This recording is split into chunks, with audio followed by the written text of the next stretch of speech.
अस्सलामुअलैकुम। तो हम लोगों ने अल्हम्दुलिल्लाह सेल वॉल सिंथेसिस इनहिबिटर्स जो है ना वो कंप्लीट कर लिए हैं। तो अब सेल वॉल सिंथेसिस इनहिबिटर्स के कुछ एमसीक्यूज़ थे, तो मैंने कहा कि मैं आप लोगों के साथ वो शेयर कर दूं ताकि आप लोगों की एक रैपिड रिवीजन हो जाए।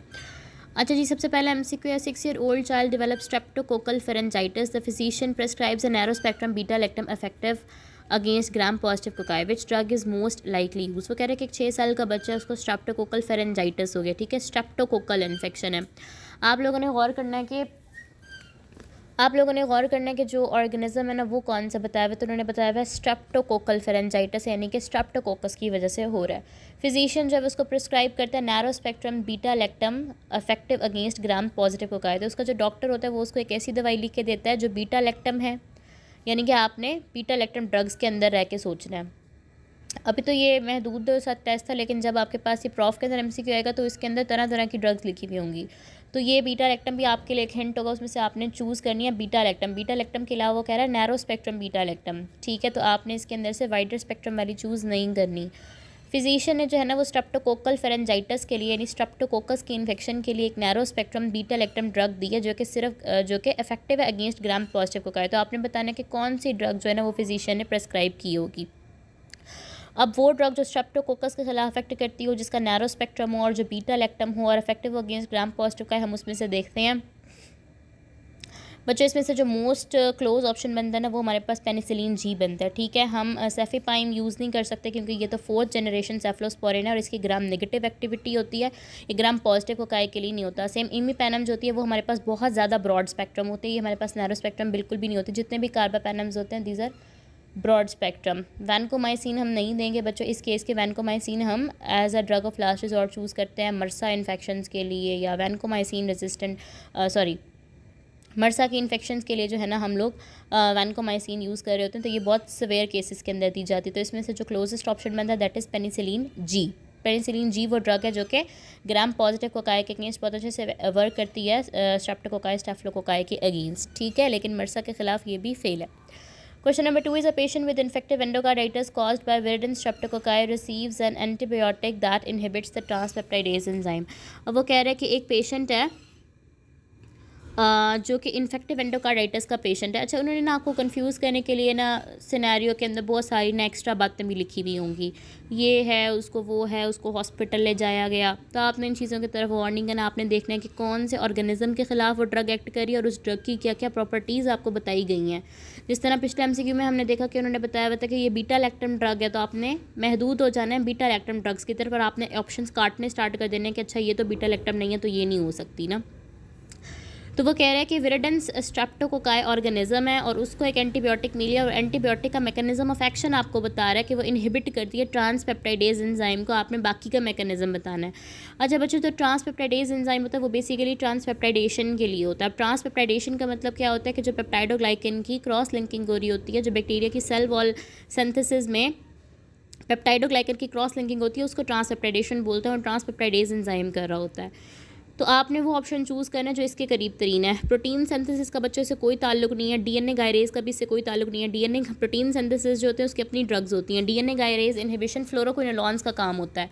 और option number D inhibits folate synthesis, तो उसके लिए हमारे पास एंटीफोलेट ड्रग्स होती हैं। So option number C will be the right option, prevents peptidoglycan cross linking, क्योंकि हमसे क्या पूछा गया है, inhibits the transpeptidase enzyme. Transpeptidase enzyme transpeptidation कराता है, ट्रांसपेप्टाइडेशन का मतलब होता है पेप्टाइडोग्लाइकन की cross linking. Question number 3 is a patient develops MRSA pneumonia, which drug should be selected. अब देखिए, मर्सा के लिए जो हमारे पास फर्स्ट लाइन ड्रग होती है ना वो हमारे पास होती है वैनकोमाइसिन। आपको पता है पेनिसिलिन वी तो एक्ट ही नहीं करती इसके खिलाफ, सिफेजोलिन भी फेल है। अगर हम सेफ्लोस्पोरिन्स में से लेते भी हैं तो हम किसको लेते हैं, सफ्टैरोलिन को। इसके अलावा एम्पिसिलिन भी मरसा के खिलाफ काम नहीं करती, so vancomycin should be the right option. Question number 4 a patient with bacterial meningitis is treated with a cephalosporin that penetrates the CSF effectively. वो कह रहे हैं कि बैक्टीरियल मेनिंजाइटिस का एक पेशेंट है जिसको एक सेफलोस्पोरिन दी गई है और वो ऐसी सेफलोस्पोरिन है जिसकी ये प्रॉपर्टी है कि वो पेनिट्रेट कर जाती है, मेनिंजीज को पेनिट्रेट कर जाती है सीएसएफ को। तो आपने बताना है कि वो कौन सी ड्रग है। बच्चा, सेफ्ट्रेक्सोन हमारे पास ऐसी ड्रग होती है जो कि पेनिट्रेट कर सकती है मेनिंजीज को, पेनिट्रेट कर सकती है सीएसएफ को, तो हम इसमें से सेफ्ट्रेक्सोन चूज़ करेंगे। So question number 4 answer will be Charlie. Question number 5 a patient with severe intra-abdominal sepsis receives a broad spectrum beta lactam resistant to many beta lactamases, which drug was given। वो कह रहे हैं कि एक patient है जिसको बहुत ज़्यादा ना इंट्रा एब्डोमिनल सेप्सिस हुआ है उसको जो दवाई दी गई है उसकी दवाई की प्रॉपर्टीज़ क्या हैं कि वो ब्रॉड स्पेक्ट्रम है, ठीक है। तो इसका मतलब है पेनिसिलिन जी तो यहीं पे ही कट हो गई, क्योंकि ये तो हमारे पास नैरो स्पेक्ट्रम होती है, ठीक है। इसके अलावा जो हमारे पास सेफेज़ोलिन होती है ये भी कट हो गई। ऑप्शन ए और ऑप्शन डी तो यहीं पे कट हो गए, क्योंकि ये हमारे पास क्या होती है, narrow spectrum. Penicillin G, penicillin और सेफेज़ोलिन जो होती है वो हमारे पास फर्स्ट जनरेशन सेफलोस्पोरिन है, तो ये तो यहीं पे कट हो गई। फिर वो पूछता है कि ब्रॉड स्पेक्ट्रम होने, अब ऑप्शन बी और सी में से आपने चूज़ करना है कि वैनकोमाइसिन लगाएं या इमीपेनम लगाएं। फिर वो कह रहा है कि ब्रॉड स्पेक्ट्रम होने के अलावा ये beta lactam resistant, it is a beta lactam resistant drug to broad spectrum beta lactam resistant to many beta lactamases, यानी कि broad spectrum beta lactam drug है जो कि बहुत सारे beta lactamase enzyme producing species से रेजिस्टेंट है। बच्चों आप लोगों को बात समझ आइए। वो कह रहा है कि पहले तो ये दवाई ब्रॉड स्पेक्ट्रम है, तो हमने पेनिसिलिन जी और सेफेज़ोलिन को वैसे ही माइनस कर दिया क्योंकि ये दोनों नैरो स्पेक्ट्रम है। फिर वो कह रहा है कि ये बीटा लैक्टम ड्रग है, तो हम वैनकोमाइसिन को भी माइनस कर देंगे क्योंकि वैनकोमाइसिन हमारे पास एक बीटा लैक्टम ड्रग नहीं है।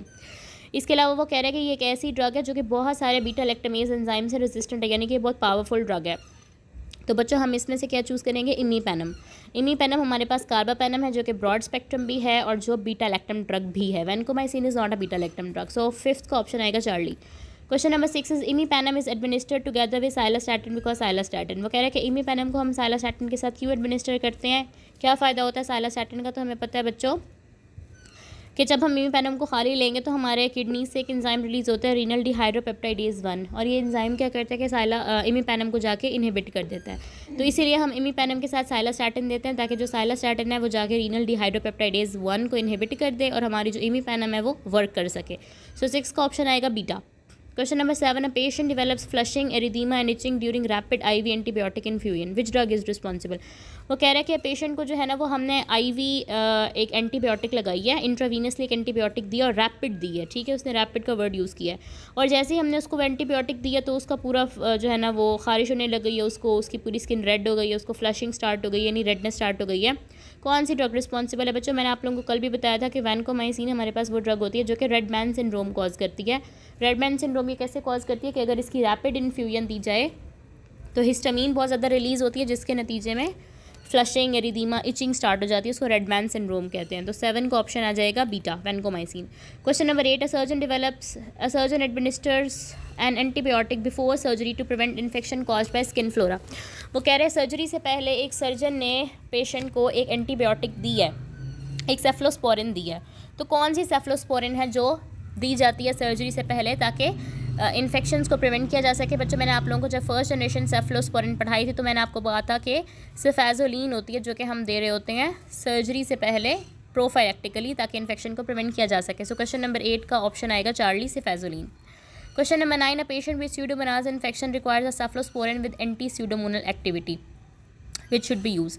वो कह रहे हैं कि एक पेशेंट है जिसको स्यूडोमोनास का इन्फेक्शन है, ठीक है, स्यूडोमोनास एरिजिनोसा का इन्फेक्शन है और उसको आपने सेफ्लोस्पोरिन देना है, ऐसा सेफ्लोस्पोरिन जो कि स्यूडोमोनास को इफेक्टिवली किल कर सके।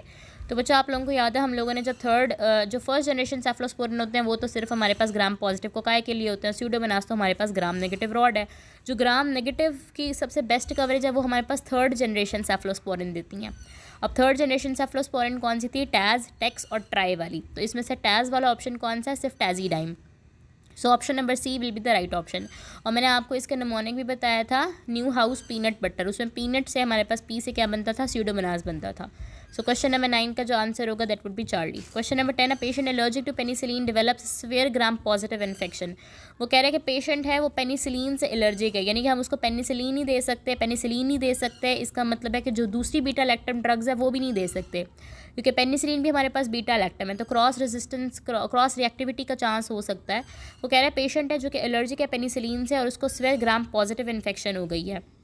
अब हमने कोई ऐसी ड्रग देनी है जो कि सेल वॉल सिंथेसिस इनहिबिटर हो और बाइंड करती हो DLR rather than the penicillin binding proteins. अच्छा ये मैंने आप लोगों को बात बताई नहीं थी, लेकिन अगर आप लोग बस इतने से भी गेस करो ना कि पेशेंट एलर्जिक है पेनिसिलिन से, तो बाकी ऑप्शन देखो, सेफ्ट्रेक्सोन, मीरोपेनम, पेनिसिलिन वी। अब पेनिसिलिन से एलर्जी है तो पेनिसिलिन वी तो बिल्कुल भी नहीं दे सकते, सेफ्ट्रेक्सोन, सेफ्लोस्पोरिन है वो भी नहीं दे सकते क्योंकि मैंने आपको बताया था कि पेनिसिलिन से एलर्जी है तो आप कोई भी बीटा लैक्टम ड्रग नहीं देंगे। मीरोपेनम अगेन हमारे पास कार्बापेनम भी बीटा लैक्टम ड्रग है, तो हमारे पास वैनकोमाइसिन वो ड्रग बचती है जो हम इस्तेमाल करेंगे इस केस में क्योंकि वो बीटा लैक्टम नहीं है। और बाकी उसने खुद बता दिया कि वो सेल वॉल सिंथेसिस इनहिबिटर भी हो और डी एल को बाइंड करती हो। Question number 9 is high dose of which carbapenem are particularly associated with seizures. अच्छा, मैंने आप लोगों को जो एडवर्स इफेक्ट पढ़ाए थे वो पढ़ाए सिर्फ ना इमीपैनम के थे। तो इमीपैनम जो ड्रग होती है वो एसोसिएटेड होती है। इमीपैनम और साइलास्टैटिन के एडवर्स इफेक्ट में हमने पढ़ा था कि इसके अंदर सीजर्स, कन्फ्यूजन, ये चीज़ें हो सकती हैं। सो 11 का ऑप्शन आएगा beta इमीपैनम। Question number 14 is a patient with enterococcal endocarditis receives penicillin with gentamicin. Why is this combination used? वो कह रहे हैं कि एंटेरोकोकल एंडोकार्डाइटिस का पेशेंट है, उसको पेनिसिलिन के साथ जेंटामाइसिन दी गई है। जेंटामाइसिन बच्चों हमारे पास एक अमाइनो ग्लाइकोसाइड है, एक प्रोटीन सिंथेसिस इनहिबिटर है। पेनिसिलिन एक बीटा लैक्टम ड्रग है, सेल वॉल सिंथेसिस इनहिबिटर है। वो कह रहे हैं कि पेनिसिलिन के साथ जेंटामाइसिन दिया है, इसका फ़ायदा क्या होगा? तो बच्चों पेनिसिलिन के साथ या कोई भी दो ड्रग जब हम मिला कर देते हैं तो वो हम साइनर्जेस्टिक एक्टिविटी के लिए देते हैं, यानी कि ज़्यादा इफेक्टिव तरीके से बैक्टीरिया को किल किया जा सके। To reduce toxicity, to prevent resistance, to improve absorption, ये कुछ भी नहीं होगा। इसका ऑप्शन आएगा beta, to achieve synergistic bactericidal activity. Question 16 prolonged therapy with which drug may cause nephrotoxicity. वो कह रहे हैं कि कौन सी ड्रग अगर हम लंबे अरसे तक लें तो नेफ्रोटॉक्सिसिटी हो सकती है। सो बच्चों पेनिसिलिन और बाकी जो सेफ्लोस्पोरिन थे उसके हमने एडवर्स इफेक्ट में सिर्फ एलर्जिक रिएक्शन और जीआईटी डिस्टर्बेंस पढ़ा था। इसका मतलब है इसका आंसर होगा वैनकोमाइसिन। सो 16 का आएगा answer A vancomycin. 17 which cephalosporin belongs to the 4th generation. So first generation लीन और लेक्जीन वाली थी, सिफेजोलिन और सीफालेक्जीन, तो इसका मतलब है ए और डी तो यहीं पे कट हो गया। बाकी जो सेकंड जनरेशन थी, थर्ड जनरेशन थी, मैंने आपको कहा था कि उसमें ट्राई टैज और टेक्स आता है, तो सेफ्ट्रेक्सॉन भी यहीं से कट हो गया। So cefepime will be the right option. Cefepime हमारे पास है, सेफीपाइम और सेफ्टेरोलिन, ये 4th जनरेशन सेफ्लोस्पोरिन है। Question 18 which carbapenem does not require cilastatin. अच्छा, साइलास्टैटिन जो है ना वो सिर्फ इमीपेनम के साथ होता है, बाकी जितने भी हमारे पास कार्बापेनम्स हैं उनको साइलास्टैटिन की ज़रूरत नहीं होती है। तो इमीपेनम, मीरोपेनम, पेनिसिलिन जी और सिफेजोलिन तो देखें कार्बापेनम है ही नहीं ना, एक पेनिसिलिन और एक सेफ्लोस्पोरिन, तो ऑप्शन सी और डी तो वैसे ही कट हो गया। बाकी इमीपेनम को तो ज़रूरत होती है, वो पूछ रहा है कि किसको ज़रूरत नहीं होती, तो option B meropenem will be the right option. Question number 19 is immediate urticaria and bronchospasm after penicillin administration represent. वो कह रहे हैं कि अगर पेनिसिलिन लगाने के बाद फ़ौरन से ये एलर्जिक रिएक्शन और ब्रोंकोस्पैज्म कहते हैं कि सांस बंद होना, शॉक की स्टेट में जाना, अगर ये सिम्टम्स आने स्टार्ट हो जाएं तो इसका क्या मतलब है कि ऑफ कोर्स ये हाइपर सेंसिटिविटी रिएक्शन को शो करता है बच्चों, और ये टाइप 1 हाइपर सेंसिटिविटी रिएक्शन है। आप लोग अभी इम्यूनो पढ़ के आए होगे ब्लॉक 7 में, उसमें आपने टाइप 1 हाइपर सेंसिटिविटी रिएक्शन पढ़ा हुआ होगा, ठीक है। ये एनाफिलेक्टिक शॉक वगैरह भी सारा टाइप 1 होता है। सो क्वेश्चन नंबर 19 का ऑप्शन आ जाएगा बीटा। Question 20 why is oral vancomycin effective in treating C difficile colitis. वो कह रहा है कि जो सी डिफिसाइल का कोलाइटिस होता है उसको ट्रीट करने में ऑरल वैनकोमाइसिन इफेक्टिव क्यों है? क्योंकि बच्चों जो ऑरल वैनकोमाइसिन होती है ना वो ज़्यादातर ना आपके कोलोन के अंदर, आपके इंटेस्टाइन के ल्यूमेन के अंदर रहती है और वहाँ पे मौजूद जो सी डिफिसाइल होता है उसको किल कर देती है। सो इसका ऑप्शन आएगा बीटा, it remains within the intestinal lumen. Question 21 a patient with syphilis reports poor compliance with oral medication. वो कह रहे हैं कि सिफिलिस का पेशेंट है। अच्छा, सिफिलिस की ड्रग ऑफ चॉइस हमारे पास क्या होती है? पेनिसिलिन जी होती है, ठीक है। वो कह रहे हैं कि सिफिलिस का पेशेंट है और वो कह रहे हैं कि उसको ना जब वो ऑरल मेडिकेशन लेता है तो उसको आराम पुअर उसकी ना कंप्लायंस है। कंप्लायंस का मतलब होता है कि वो टाइम पे दवाई नहीं ले सकता, वो पूरा फॉलो नहीं करता, उसकी कंप्लायंस ख़राब है, यानी कि वो इंस्ट्रक्शंस डॉक्टर की फ़ॉलो नहीं कर रहा ऑरल मेडिकेशन के साथ। तो डॉक्टर कहते हैं कि हम ना इसको इंट्रामस्कुलरली एक दवाई दे देते हैं जो कि लॉन्ग एक्टिंग हो और हफ्तों तक जो है ना वो पेनिसिलिन रिलीज़ करती रहे। तो हम इंट्रामस्कुलर प्रिपरेशन कौन सी यूज़ करेंगे? पेनिसिलिन वी यूज़ करेंगे, एक्वस पेनिसिलिन जी या बेंजीथीन पेनिसिलिन जी। सिफेजोलिन तो है ही नहीं ना पेनिसिलिन। बच्चों हम जो बेंजीथीन और प्रोकेन फॉर्म होती है ना वो आईएम दे रहे होते हैं, तो इसमें से option Charlie will be the right option. Question 22 a patient develops bacterial meningitis caused by Neisseria meningitidis which cephalosporin is commonly preferred because of excellent CSF penetration. मैं पहले भी बता चुकी हूँ कि जो सेफ्ट्रेक्सॉन होती है उसकी सीएसएफ पेनिट्रेशन, मेनिंजीज की पेनिट्रेशन बहुत अच्छी होती है। तो नाइजीरिया मेनिंजिटाइडिस के लिए हम लोग सेफ्ट्रेक्सॉन देंगे। A hospitalized patient has a question 23 a hospitalized patient has mixed aerobic and anaerobic infection, यानी कि उसको aerobic और anaerobic infection मिक्स हो गई है। हमने कोई ऐसी ड्रग चूज़ करनी है which has broadest antibacterial spectrum among beta lactam, यानी जितनी भी बीटा लैक्टम ड्रग है उसमें से सबसे ज़्यादा जो ब्रॉड स्पेक्ट्रम हो, क्योंकि उसको एरोबिक इन्फेक्शन भी है, एनारोबिक इन्फेक्शन भी है। तो हमने कोई ऐसी ड्रग चूज़ करनी है जिसकी कवरेज बहुत अच्छी हो। तो बच्चों हम इसमें से कार्बापेनम चूज़ करेंगे। कार्बापेनम जो होती है ना वो हमारे पास एरोब्स के खिलाफ भी एक्ट करती हैं, एनारोब्स के खिलाफ भी एक्ट करती हैं, ग्राम पॉजिटिव के खिलाफ भी एक्ट करती हैं। सो इनमें से जो हमारे पास कार्बापेनम है दैट इज़ इमीपेनम, बाकी सारी हमारे पास डिफरेंट ड्रग्स हैं। सो क्वेश्चन 23 का ऑप्शन आ जाएगा चार्ली। Question 24.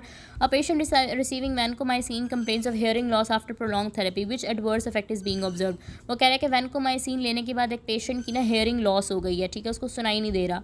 तो इस एडवर्स इफेक्ट को हम क्या कहेंगे बच्चों? उसको हम बोलेंगे ऑटोटॉक्सिसिटी। हेपेटोटॉक्सिसिटी क्या होता है? लिवर का फेल होना। हेमोलिसिस क्या होता है? आरबीसीज की ब्रेकडाउन। फोटो सेंसिटिविटी होती है, जो लाइट से सेंसिटिव हो जाता है बंदा। तो autotoxicity, option B. Question 25. A patient with severe penicillin allergy requires treatment for a serious gram-positive infection. Which drug is least likely to exhibit cross-reactivity with penicillin? वो कह रहा है कि एक पेशेंट है जिसको पेनिसिलिन से एलर्जी और उसको एक सीरियस इन्फेक्शन, ये मैं पहले भी बता चुकी हूँ आप लोगों को कि हम पेनिसिलिन के साथ सेफ्लोस्पोरिन्स नहीं दे सकते, ना ही कार्बापेनम दे सकते हैं, क्योंकि ये सारा बीटा लैक्टम ग्रुप है। तो हमने वैनकोमाइसिन चूज़ करनी है जो कि बीटा लैक्टम नहीं होता। Question 26. Following administration of a beta-lactam antibiotic, bacterial cells begin to lyse due to activation of autolytic enzyme. Which drug class causes this effect? वो कह रहा है कि एक बीटा लैक्टम एंटीबायोटिक दी गई और उसके बाद हमने देखा है कि बैक्टीरिया के अंदर ऑटोलाइटिक एंजाइम एक्टिवेट हुआ और बैक्टीरिया की लाइसिस स्टार्ट होने लग गई है। तो आपके ख्याल में ये कौन सी ड्रग है बच्चों? हमने पेनिसिलिन्स के अंदर ये बात पढ़ी थी कि वो क्या करता है, वो ऑटोलाइटिक एंजाइम्स को एक्टिवेट कर देती है पेनिसिलिन, जिसकी वजह से बैक्टीरिया की लाइसिस हो जाती है। इसके अलावा ट्रांसपेप्टाइडेशन को भी इनहिबिट कर रही होती है। सो टेट्रासाइक्लिन्स और मैक्रोलाइट्स और प्रोटीन सिंथेसिस इनहिबिटर है। सल्फोनामाइड्स हमारे पास एंटीफोलिएट है। So penicillins will be the right option. Question 27. A surgeon chooses cephalosporin that has good activity against staph aureus and long duration affection for peri operative prophylaxis. Peri operative prophylaxis का मतलब है surgery से पहले देने वाली drug. और मैंने अभी आप लोगों को बताया था कि सर्जरी से पहले हम लोग सिफाजोलिन चूज़ कर रहे होते हैं सर्जिकल प्रोफाइलेक्सिस के लिए। 27 का ऑप्शन आएगा A. Question 28. A patient with hospital acquired pneumonia cause by pseudomonas aeruginosa receives a 4th generation cephalosporin. Which drug was prescribed? अभी मैंने आपको बताया था कि स्यूडोमोनास के लिए जो है ना हम लोग 3rd जनरेशन भी यूज़ कर सकते हैं, और स्यूडोमोनास आपको याद है हमने जो है ना वहाँ पे 4th जनरेशन के अंदर भी पढ़ा था। 4th जनरेशन सेफलोस्पोरिन, वैसे उसने आप यहीं से भी गेस कर सकते हो कि वो पूछ रहा है 4th जनरेशन सेफलोस्पोरिन। इसमें से सेफ्रोक्साइम, सिफेजोलिन और सीफालेक्जीन, ये तो है ही नहीं ना 4th जनरेशन। सिफेजोलिन और सीफालेक्जीन 1st जनरेशन है, सेफ्रोक्साइम 2nd जनरेशन है, सेफीपाइम है हमारे पास 4th जनरेशन। सो बस आपने इसमें से देखना है कि वो 4th जनरेशन पूछ रहा है, तो आप बस 4th जनरेशन देखो। Question 28 option Charlie. Question 29. A patient develops anaphylaxis with in minutes of receiving penicillin. के अभी मिनट हुआ है उसको पेनिसिलिन रिसीव किए हुए और उसको एनाफाइलेक्टिक शॉक हो गया। तो ये हमारे पास बच्चों टाइप 1 हाइपर सेंसिटिविटी है। Question 29 option number D. Question 30. A patient with severe intra-abdominal infection receives meropenem rather than imipenem because of concern about seizures. What is true about meropenem? वो कह रहा है कि एक पेशेंट है जिसको severe intra-abdominal infection हुई है और उसको डॉक्टर ने मीरोपेनम दिया, इमीपेनम नहीं दिया, क्योंकि इमीपेनम जो है ना वो सीजर्स कॉज करा सकता है। तो वो कह रहा है मीरोपेनम के बारे में क्या चीज़ ट्रू है? It requires cilastatin. नहीं, ये तो बिल्कुल भी नहीं है। It has greater seizure risk, इसका सीजर का रिस्क इसमें ज़्यादा होता नहीं, ऐसा तो बिल्कुल भी नहीं है, उन्होंने क्वेश्चन में बताया हुआ। It is resistant to renal dehydropeptidase 1।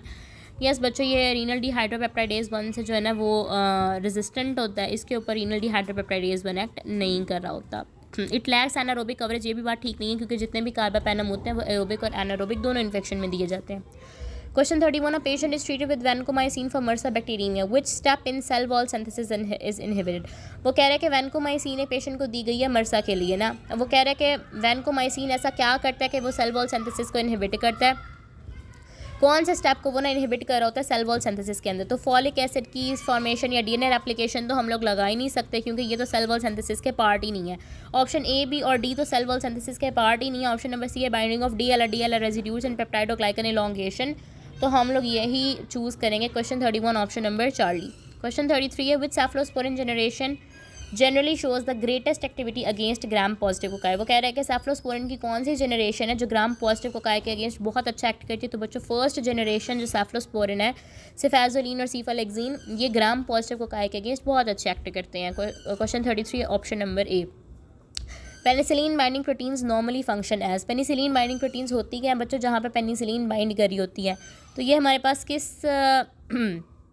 तरीके से एक्ट कर रहे होते हैं? ये हमारे पास डीएनए पॉलीमरेजेस हैं, ट्रांसपेप्टाइडेजेस है, राइबोसोमल प्रोटीन्स है या एटीपी सिंथेसिस है। ये बच्चों हमारे पास ट्रांसपेप्टाइडेजेस होते हैं, ये बेसिकली ट्रांसपेप्टाइडेशन भी करा रहे होते हैं। So question 34 option number B. Question 35 which adverse effect is considered most important for penicillin. Penicillin का कौन सा एडवर्स इफेक्ट है जो मोस्ट इंपॉर्टेंट है? बच्चों हमने पढ़ी सिर्फ दो थे, एक एलर्जिक रिएक्शन था, दूसरा जीआईटी डिस्टर्बेंस था। हाइपर सेंसिटिविटी रिएक्शन, ठीक है, कोई भी एंटीबायोटिक ड्रग हो वो किसी भी इंसान के अंदर कभी भी रिएक्शन करा सकती है, hypersensitivity reaction. So question 35 option number Charlie. Question 36, vancomycin belongs to which antibiotic class? Vancomycin हमारे पास क्या होती है बच्चों? कार्बापेनम होती है। नहीं, वो तो सिर्फ 4 थे। मैक्रोलाइड हमारे पास एरिथ्रोमाइसिन है, जिथ्रोमाइसिन, क्लेरिथ्रोमाइसिन ये होते हैं। और अमाइनोग्लाइकोसाइड्स होते हैं हमारे पास जेंटामाइसिन, स्ट्रेप्टोमाइसिन, अमीकासिन, ये होते हैं। तो ये हमारे पास बच्चों बनता है glycopeptide. It is a glycopeptide. Question 36 option B.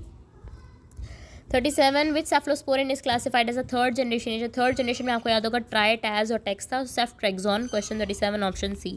The enzyme inhibited by cylostatin is, of course, we all know it's renal dehydropeptidase 1. Question 38, option number C. Question 40, all cephalosporins contain which essential structural feature? वो कह रहा है feature कौन कि सारी cephalosporins के अंदर ना कौन सा ऐसा फीचर है जो कॉमन है? तो सबके अंदर बीटा लैक्टम रिंग होता है क्योंकि ये सारी बीटा लैक्टम एंटीबायोटिक्स हैं। Question 42 and the last, the major mechanism of resistance to penicillin in many bacteria is? वो कह रहे हैं कि जो रेजिस्टेंस आती है बैक्टीरिया के अंदर पेनिसिलिन के खिलाफ, वो कैसे आ रही होती है? ऑफकोर्स बच्चों वो बीटा लैक्टमेज एंजाइम की प्रोडक्शन से होता है कि beta lactamase enzyme bacteria produce करते हैं जो कि बीटा लैक्टम रिंग को जाके हार्म करती है, जो कि पेनिसिलिन का एक बहुत इंपॉर्टेंट स्ट्रक्चर है। ठीक है, तो इसका ऑप्शन आ जाएगा beta. Thank you very much.